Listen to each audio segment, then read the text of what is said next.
Меня зовут Голота Иван Васильевич. Я выбрал профессию камнеобработчика. Это произошло более 20 лет назад.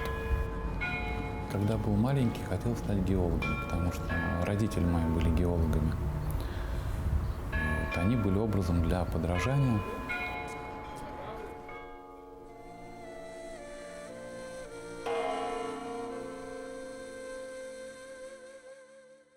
Отец занимался поиском, разведкой нерудных месторождений. Это были пешие маршруты, как правило, по горам.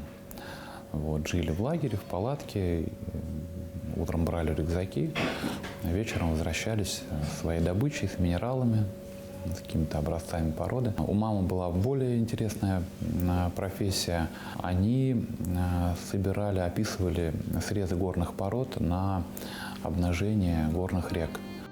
А вот это тот самый учелинский гранит, который хотели когда-то взорвать на щебенку. И твой дедушка доказал, что это уникальный материал, идеальное месторождение гранита. Он смог доказать, что это уникальное месторождение. На сегодняшний день это самое крупное месторождение в России. Проект «Моя улица» в Москве реализован на 90% из мансоровского гранита. В те годы пришлось приложить какие-то огромные усилия, которые стоили моему отцу здоровья, поехать в Москву, снять материалы для передачи «Прожектор перестройки». Но благодаря этим усилиям в нашей республике находится лучший в России карьер гранита.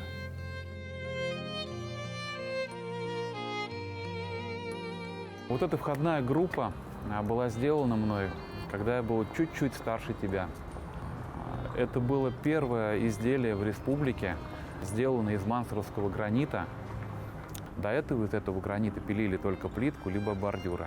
А здесь этот материал раскрыл себя как материал для архитектурных фасадов. Кстати, здесь использовалось несколько типов обработки камня.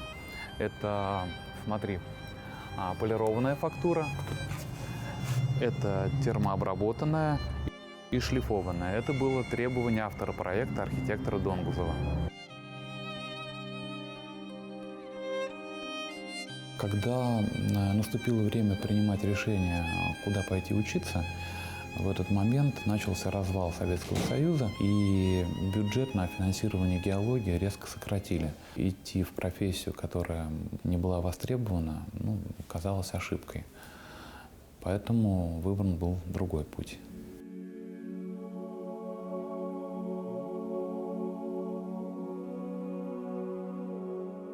Примерно 7 лет до того момента, как ты родился, мы построили вот это вот, называется, горнее место. Из зеленого мрамора уральских месторождений мы сделали вот эту часть алтаря, на котором стоит трон. А спустя много лет, ты уже родился, вырос, тебе было примерно 7 лет, мы выполнили вот эти изделия, которые декорировали систему отопления. Они выполнены уже из индийского мрамора зеленого, потому что на Урале этот карьер закрыли, но они очень похожи и гармонируют между собой. А для того, чтобы система отопления справилась со своими функциями, здесь из полудрагоценного металла вырезаны вот эти вставки, через которые проходит теплый воздух. Изделия из мрамора украшены художественным литьем из бронзы. Мы считаем, что качественные изделия из камня – это подарок вечности.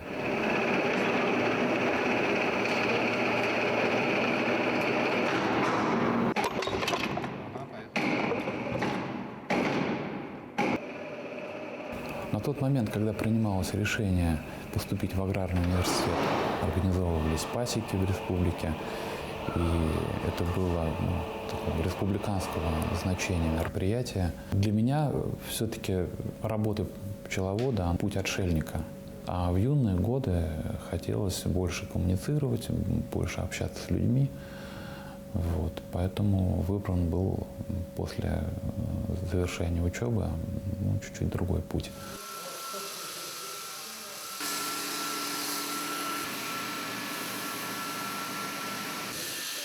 Первые попытки обработать камень были удачными. Это были подсвечники и шкатулки из яшмы. Но, видимо, это тоже было навеяно творчеством Бажова. Вот это стало превращаться в какую-то небольшую ремесленную мастерскую.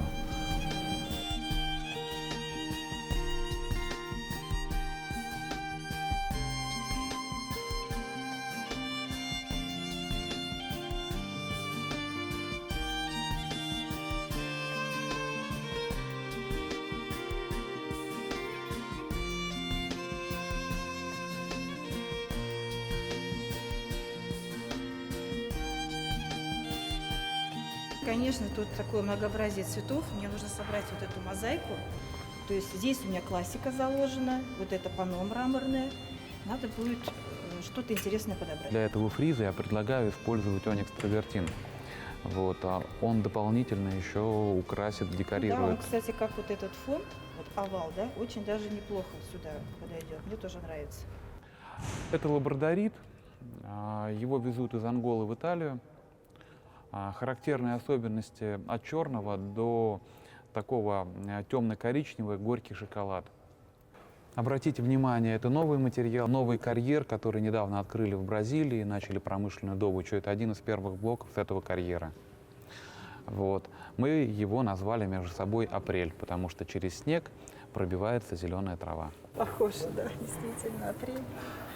Мы неделю назад вернулись с командировки, были на одной из самых крупных фабрик Италии. Мой сын спросил: папа, почему здесь такая большая фабрика, а у нас маленькая? Я ему ответил, что когда ты вырастешь и будешь активно мне помогать, то у нас будет такая же большая фабрика, как эта.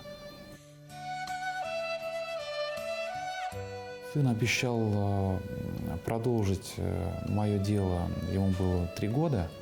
Он дал мне это обещание, и по сей день я ему об этом напоминаю, пока он согласен.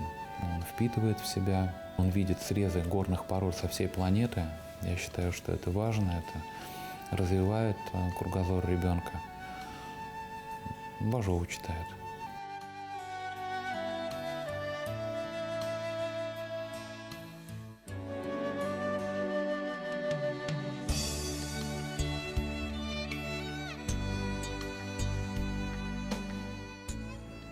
Глина чем отличается от твердых материалов? Тем, что из нее лепят, не вырезают, а именно лепят. Идеально симметрично сделать это очень трудно, и и не получится, невозможно это делать.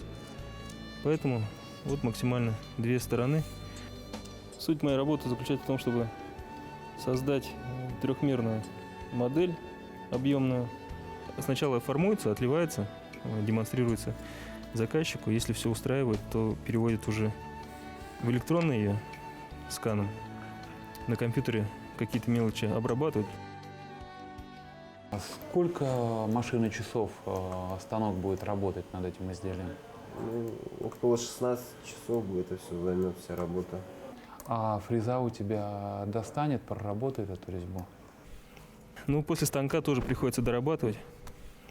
У него много штроп остается, недоделанных частей. Во многие места фреза не доходит, поэтому приходится уже доделывать вручную тоже. На сегодняшний день есть несколько препятствий, которые мешают активно добывать и производить продукцию из натурального камня в России. Во-первых, отсутствует эта отрасль, официально ее нет. То есть нет заводов, которые производят оборудование для этой отрасли, нет учебных заведений, которые готовят кадры. Поэтому активно развиваться она, к сожалению, пока не может.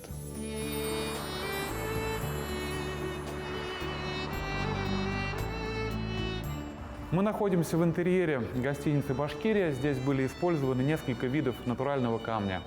Они собраны из разных точек планеты. Черный – это север Индии, Star Galaxy гранит. Малиновый кварцит – это Мурманская область. Сюськансвари – северо-запад, Карелия. Египет, Александрия. И изюминка отеля «Оникс» из Сирии. А сверху лежит столешница, которую добывали в республике Ангола. Этот материал выбран был не случайно, он обладает уникальными характеристиками, пропускает свет. и напоминает гостям нашей республики, что мы находимся на Урале, это граница с Сибирью, и мы видим изображение, все узнают, что это рога оленя. Лифтовые холлы отделаны итальянским мрамором Росса Верона. Из этого камня фактически построен весь город Верона на севере Италии. Центральная часть лобби украшена текстильными витражами художника Наиля Байбурина, а полная реконструкция гостиницы выполнена под авторским надзором Дмитрия Венкельмана и Александра Ильина.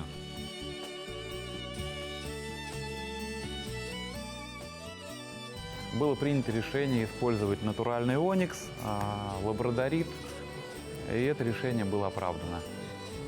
Спасибо.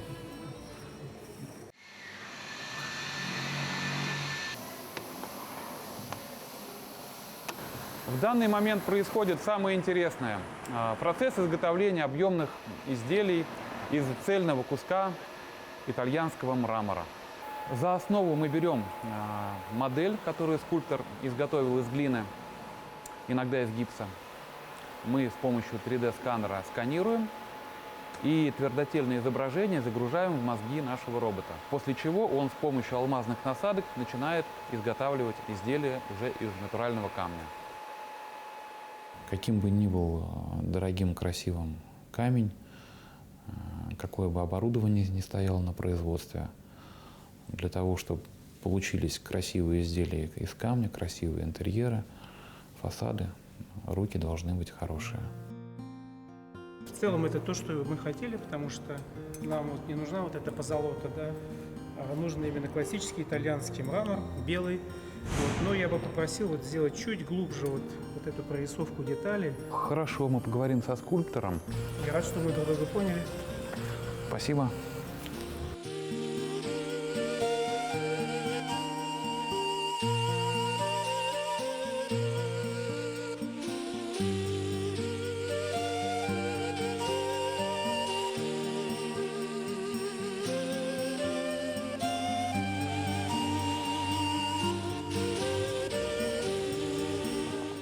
Мы находимся в гостевой зоне отеля Краун Плаза, лучшего отеля города Уфы. Здесь мы видим, что натуральный камень наиболее органично вписался в интерьер. Отчасти потому, что это было новое здание, декорировалось по проекту известного архитектора Кристиана Люндвола. Несмотря на то, что мы находимся в крупном сетевом отеле, где есть свой брендбук, своя узнаваемость, но попадая в интерьер этого отеля, мы понимаем, что находимся в Башкирии. Потому что материалы, которые использовались для декорирования общественных зон и приемы, они олицетворяют основные богатства нашей республики. Черный камень олицетворяет нефтяные запасы, акцентная стена выполнена из дерева соты, наш башкирский мед. Картины из прессованной бумаги, сделанные художником Гилязетдиновым Салаватом, подчеркивают этнос. Должны в России быть какие-то пешеходные зоны, должны быть исторические центры, и они должны быть сделаны из камня. Это то, что мы оставляем своим потомкам, то, что они будут помнить. Этот материал называется Рома Блю. Это осадочная порода. Вот эти полосы – это корни древних деревьев. Скорее всего, это была секвойя. Вот. И когда-то они стали частью горного массива. Вот. Это окаменелости. Давай посмотрим, как это можно сделать. Мне вот на самом деле очень нравится вот это сочетание. Вы должны помнить о том, что натуральный камень будет всегда доминировать над другими материалами. Ну, как вариант, мы можем использовать оникс-травертин. Здесь есть участки, которые перекликаются с текстилем. И в то же время этот материал имеет способность просвечивать. Если организовать подсветку, то в темное время суток получится очень интересный эффект. Это еще дополнительный источник света в вашем помещении.